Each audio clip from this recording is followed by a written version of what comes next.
Becoming a therapist goes beyond the laws and the papers needed to exercise the profession. I think in every place, in every country, there is established the minimum requirements to apply this profession academically, but ethically or morally, I think it's not very established what is the requirement because it's very difficult. Each professional is different, and there is no universal law of how a person should be. Every professional has their resources and their way to contact. We are unique as people. And said so, I do believe that we can establish what are the moral or ethical attitudes or predispositions that are very helpful in order to do therapy and that distinguish the malpractice from what is becoming a good professional. And this goes beyond any models because and the techniques because every professional has their own studies, their own approaches, where identify more with this approach, some other professionals identify with others. This is totally fine. I think diversity in this matter should be or could be beneficial for the for the field. But we should have this conversation in order, if we want to develop this science, this mix of science and art, that is psychotherapy, or at least is how I consider it. Because if not, we get stuck. We get stuck in this close attitude where some approaches consider themselves better than the others. I criticize, for example, one approach, and I am very closed. I don't include some approach, some techniques, or some other resources from other approaches. And I think if we do this, the only thing we success is not like stopping developing ourselves and stopping taking the possibility of get the advanced take it advantage of these possible approaches because some professionals can identify with his own approach more than the others. But okay, I can take something from this because it's helpful. I can reject other thing that is not helpful. But the fact of being totally closed, I think, is not beneficial for the field of psychotherapy and neither also for the client. As I said, academically, every country, every institution make the accreditation and the laws required to make the profession happen. And it depends. This vary from country to country. But the thing that is not very established is very ambiguous is the ethical and the moral aspects of what makes a good therapist become a good therapist. So I think if we come to the roots of what psychotherapy means, like therapy, the word therapy means paying attention or taking care. It comes this term from the Greek. It means paying attention or taking care of. So if we consider psychotherapy, it would mean something similar to paying attention to the psyche or taking care of the psyche. So, to the self. And we have a first problem here. So for example, the behavioral therapist will pay attention to the behaviors, to the actions, to the things they can see with their own eyes, they can measure scientifically, and so on. Okay, fair enough. Other approaches, the cognitive therapists will pay attention to the thoughts. They consider if they change one thought for another, they will solve the problem. This can be helpful in some cases, in others, in my opinion, they don't help. Others with emotions, others pay attention to the relationships, others to the context. This is not the real point of what we pay attention to, because I can pay attention to different things, to some specific things, and other professionals will disagree with me and will pay attention and will put the attention on the focus in other things. So I will not want convince anyone of my beliefs, of my approaches, or why I should taking care in this way to the patient or not, because everyone has their own opinion and their own way to make therapy and to help. But I think we should address this point in a different way that is not commonly done.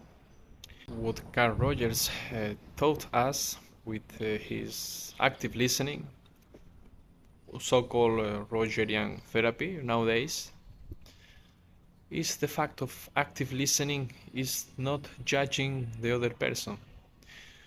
We are not in the position to judge anyone, because everyone has their own circumstances.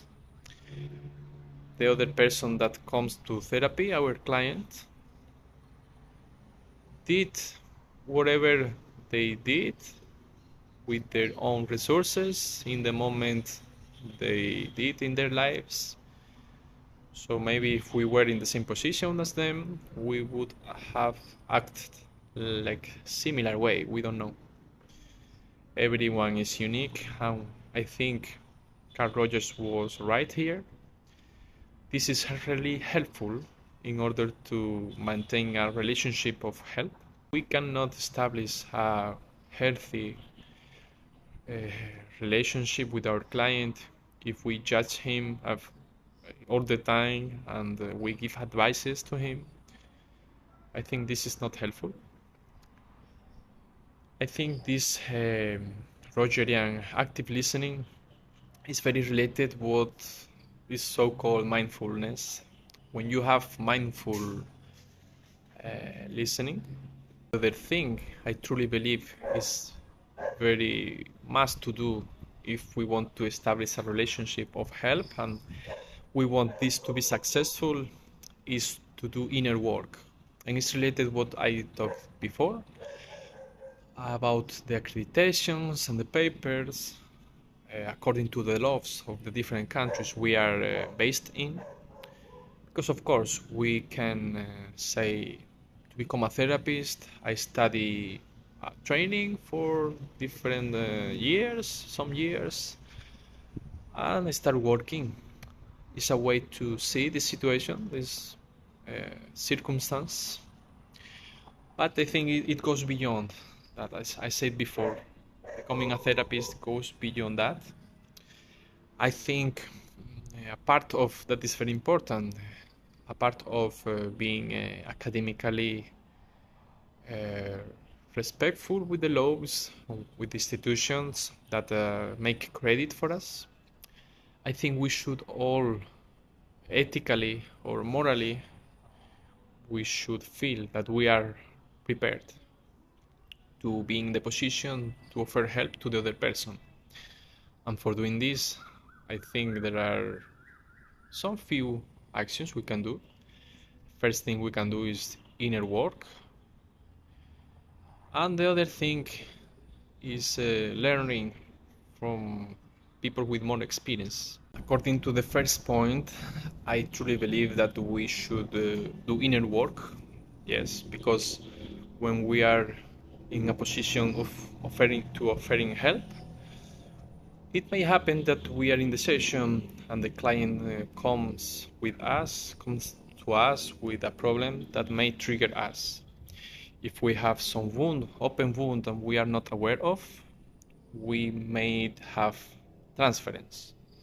we may bring something from our past to the present, and this may affect to the process of the work of the client. So it's not enough doing some accreditations necessary enough to work in different places, but feel really prepared, feel ready, like have our own problems resolved. According to the second point, I think it's very important learning from other professionals that have more experience than us. I think is crucial. Doing supervision, of course.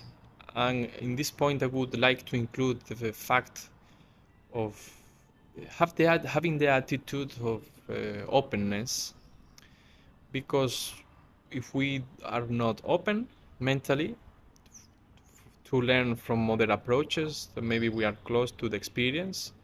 Maybe when we try some approach, we get in love with that, and we can help to the clients. But if from the first instance we are closed to try with ourselves or to study to get knowledge from other approaches, we are in a position we stop the possibility to develop our career or our inner work even. So to resume all, I think psychotherapy goes beyond accreditations and the papers. Psychotherapy means more than learning some bunch of techniques and applying it without having the inner work enough, so the problems of the client doesn't trigger us, in order we can have the position of helping the other in the most efficient way. It's about respect the client, it's about respecting their body, it's about respecting their history, their vulnerabilities, and also their resources, and basically respect for the self, for what the client is, as a person, as a human being that is unique, and no one is like him, is unique. Psychotherapeutic process is about resonance, it's about contact from the essence to essence, from the being to the being. It's about sensitivity. Psychotherapy is about being able to feel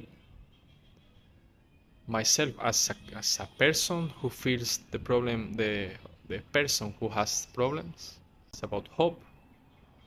It's about hope that the client will come up, will be stronger than their problems, and trusting that the client will have hope. We create the conditions for the resources of the client grow. It's about gratitude for the other person trust us, is being grateful that the other person show themselves their vulnerability. It's about compassion, but without making the mistake of solving the problems, of wanting to solve the problems of the person that is in front of us. It's about mindful state, something deep.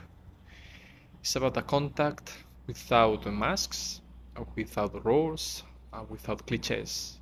It's the contact from the essence of the client to the essence of the professional